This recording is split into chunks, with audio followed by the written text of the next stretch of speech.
Au nom du Père et du Fils et du Saint-Esprit, ainsi soit-il.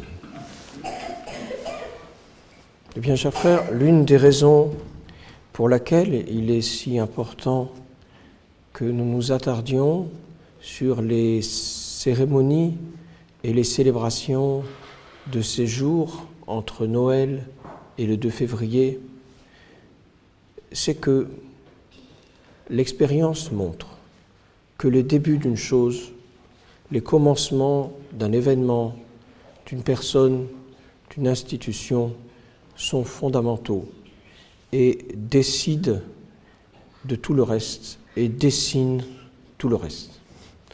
De la façon dont un enfant est éduqué et dont il passe les premiers mois dans le ventre de sa mère et dont il est éduqué les premiers mois et les premières années de sa vie, se décide et se dessine tout le reste.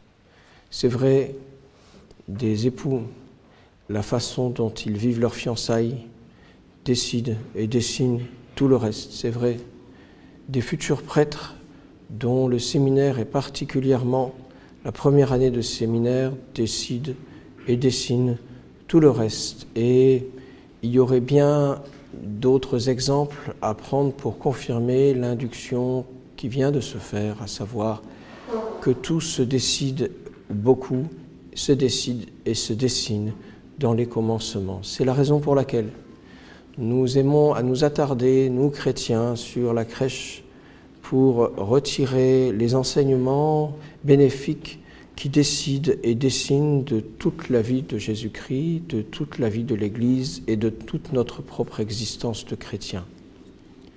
C'est ainsi, par exemple, que nous voyons les leçons que notre Seigneur nous donne dans cette crèche de pauvreté, d'humilité et aussi de renoncement, puisque aujourd'hui, nous honorons le jour où, 8 jours après sa naissance, il a reçu la circoncision dans sa chair, opération chirurgicale qui correspondait au sacrement de baptême de l'Ancien Testament.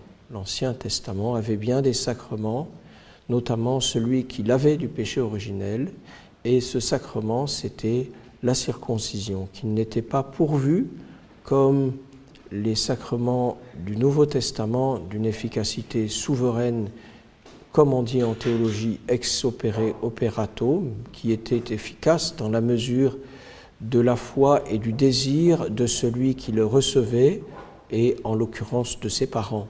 Mais si cette circoncision n'était efficace que dans la mesure où de la passion ou du désir ou de la foi des parents dans la passion du Messie et dans son salut, c'était quand même quelque chose qui lavait du péché originel. Notre Seigneur a-t-il eu besoin d'être lavé du péché?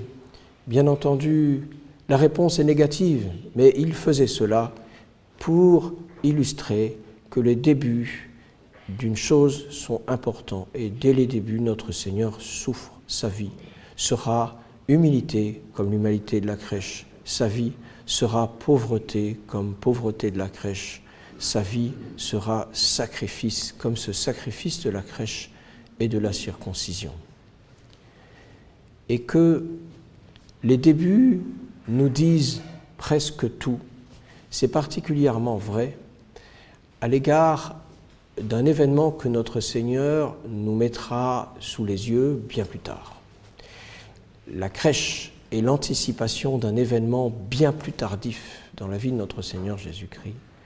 C'est le jour où le Sauveur a été reçu chez ses 2 amies, Sainte Marie et Sainte Marthe.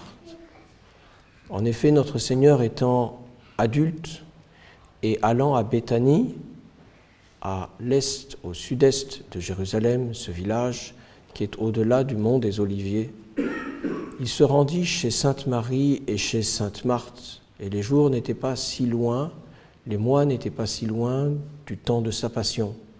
Il a alors 32 ou 33 ans, et il est reçu chez elle. Et le moment où il est reçu chez Sainte Marthe et chez Sainte Marie est un enseignement de la distinction, de la dualité dans l'activité du chrétien. Il y a des chrétiens qui prient comme Sainte Marie et des chrétiens qui agissent comme Sainte Marthe. Donc, il est vrai aussi que beaucoup de chrétiens et agissent et prient. Ou bien nous contemplons comme Sainte Marie posée aux pieds de notre Seigneur Jésus-Christ, le regardant par un regard de foi et de charité. Ou bien nous agissons comme Sainte Marthe qui, dans son foyer, préparait la table pour le repas amical et au-delà de cette activité vraiment familiale et domestique est dessinée l'activité apostolique. Sainte Marthe est le modèle de ceux qui agissent pour la gloire et le renom de Jésus-Christ, la prédication de l'Évangile. Cet événement a lieu bien plus tard que la crèche, et pourtant, il se dessine déjà là. Nous avons, dans les événements qui entourent Noël, dessiné ce double profil de la vie chrétienne. D'un côté, les bergers. Les bergers, en effet, ayant reçu l'annonce par les anges, sont venus adorer notre Seigneur dans la crèche et immédiatement après, qu'ont-ils fait? Ils sont allés à Bethléem. Et là, ils ont annoncé ce qu'ils avaient vu, ce qu'ils avaient entendu. Et l'Évangile est explicite, c'est dans la liturgie des jours qui entourent la fête d'aujourd'hui. L'Évangile est explicite et nous dit que beaucoup furent très heureux de ce qu'ils entendaient. Que disaient les anges? Nous étions là à garder nos moutons, nos ovins et des anges. Que disent les bergers? Nous étions là à garder nos moutons et des anges sont venus nous annoncer la naissance du Messie. Nous y sommes allés. C'était une grotte et non pas un palais. C'était un petit enfant et non un roi adulte. C'était la pauvreté et non la richesse. Mais comme il était doux, bienveillant et beau cet enfant, et sainte sa famille, et nous sommes mis à genoux, nous avons adoré, le Messie est né dans notre ville à Bethléem. Les gens ont cru, un certain nombre, et d'autres ont cru un mois après, lorsque c'est sainte Anne qui, à la présentation de l'enfant Jésus au temple, c'est encore dans l'Évangile, est allée après la présentation de l'enfant Jésus et la purification de Sainte Vierge, annoncer aux habitants, cette fois de Jérusalem, que l'enfant Jésus, le Messie, était arrivé. Activité apostolique, telle était la mission, tel était le rôle des bergers qu'ils ont accompli. Et aussitôt se pose une question, se dresse un mystère. Comment se fait-il que si les bergers ont annoncé ainsi la naissance du Messie, que si Anne s'est ainsi réjouie de propager l'arrivée du Messie à Jérusalem pour la présentation, comment se fait-il que si des gens ont reçu le message des bergers et de Anne, on n'en ait eu aucun écho 30 ans après? Des gens ont cru, des gens ont reçu le Messie, des gens ont profité de l'activité apostolique de ces bergers qui préfigurait celle de Sainte Marthe au foyer. Ils ont cru et 30 ans après, il n'en est aucune trace. Rien dans l'Évangile, rien dans le Nouveau Testament ne nous dit que des gens se seraient souvenus lorsque le Christ est revenu à Jérusalem dans sa vie adulte pour y prêcher et pour y mourir. Personne ne s'est dit, si c'était arrivé, l'Évangile n'aurait pas fait silence de cela. Personne ne s'est dit, mais oui, il y a 30 ans, des bergers nous l'avaient dit.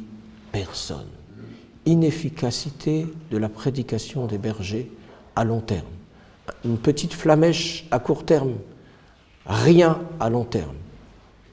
Le silence, l'obscurité de la vie cachée, rien, rien, rien.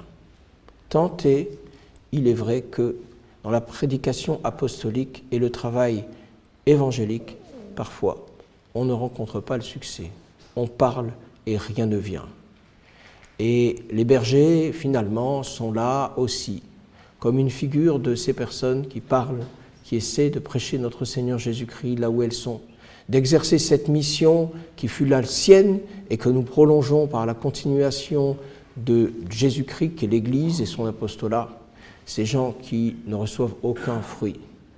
Comme Sainte Jeanne d'Arc le disait, « Je ne suis pas là pour vous le faire croire, je suis là pour vous le dire. » Et face à ces bergers, nous avons une préfiguration de Sainte Marie, cette amie de notre Seigneur qui était au pied de Jésus-Christ, qui ne s'activait pas à la cuisine et qui regardait notre Seigneur. Cette préfiguration, elle tient dans une parole de l'Évangile qui est une parole unique non seulement dans tout l'Évangile, mais dans toute la Sainte Écriture. Une parole qui brille comme un bijou dans un écrin, qui nous donne comme un parfum des choses intérieures, alors que la Bible est si souvent composée de récits extérieurs. Nulle part dans la Sainte Écriture il n'est dit ce qui est dit à ce moment-là et qui préfigure Sainte Marie, l'amie de Jésus, à ses pieds bien plus tard. Cette parole, Maria conservabat, la très sainte Vierge Marie conservait tout ce qu'elle voyait, tout ce qu'elle entendait, tout ce qui était dit dans son cœur, et elle le repassait dans son cœur, conferens in corde suo, comme une conférence dans son cœur. Magnifique récit de ce qui est une prière intérieure. Il n'y a pas d'autres endroits dans la Sainte Écriture où on nous décrit avec un luxe de détails qui pourtant ne tient qu'en une phrase ce que c'est que la prière silencieuse. Car dans l'Église, il y a bien sûr la prière vocale qui culmine dans la liturgie, mais il y a aussi la prière sans bruit de parole, cette prière de l'oraison mentale. Et cette oraison mentale, il n'en est rien dit, ou presque, dans toute la Sainte Écriture, sauf à cet endroit-là. Et qui est-ce qui l'incarne? C'est une Marie encore, non point celle qui fut sœur de Marthe, mais la propre mère du Sauveur, d'une sainteté éclatante, extraordinaire. C'est elle que le bon Dieu a choisie pour nous faire dire par saint Luc, qui resta si souvent, si longtemps auprès d'elle, plus tard, pour nous faire dire ce qu'elle faisait. Qu'est-ce qu'elle faisait? Est-ce qu'elle partait? Elle n'allait pas quitter son enfant auquel elle venait de donner le jour. Bien sûr que non. Elle écoutait, elle ne parla pas, elle ne dit presque rien, mais elle écoutait, et conferens in corde suo. Elle écoutait les paroles de Dieu. Elle regardait la geste de Dieu. Elle se remplissait des pensées de Dieu. Elle se nourrissait de l'Esprit de Dieu. Et cela coulait dans son cœur. Et elle le retournait comme un enfant retourne une sucette dans sa bouche. Ces douceurs qui viennent de Dieu, ces sucreries qui viennent de la Sainte Trinité, elle les retournait et les tournait dans son cœur. Et ça ancrait sa foi, ça nourrissait son espérance, ça allumait sa charité. Voilà, la contemplation de la Sainte Vierge Marie, tellement supérieure à l'action des bergers, aussi digne soit-elle, que le bon Dieu a voulu que ça soit la Sainte Vierge, la Mère de Dieu, qui soit la figure de l'oraison mentale dans la Sainte Écriture et de sa supériorité. Et voilà, dans ces scènes de Noël, nous sont dessinés presque tout l'Évangile et même cette dualité de l'attitude des chrétiens. Alors nous nous mettons au pied de la crèche et nous demandons au bon Dieu de savoir être comme les bergers lorsqu'il le faut, de prêcher à temps et à contre-temps, même si nous n'en voyons les fruits que dans un court terme et si le long terme n'apparaît pas. Nous lui demandons aussi d'être comme la Sainte Vierge Marie et de repasser ce que nous écoutons, ce que nous voyons dans ces mystères de la naissance du Sauveur dans notre cœur. Et nous lui demandons à elle, maîtresse de vie intérieure, de nous apprendre comment devenir ces contemplatifs. Oui, pour cela et pour bien des choses encore, il n'est pas faux que la crèche, comme tant de choses dans les existences humaines, nous en dit long parce que presque tout se décide et se dessine dans les commencements. Ainsi soit-il. Au nom du Père et du Fils et du Saint-Esprit, ainsi soit-il.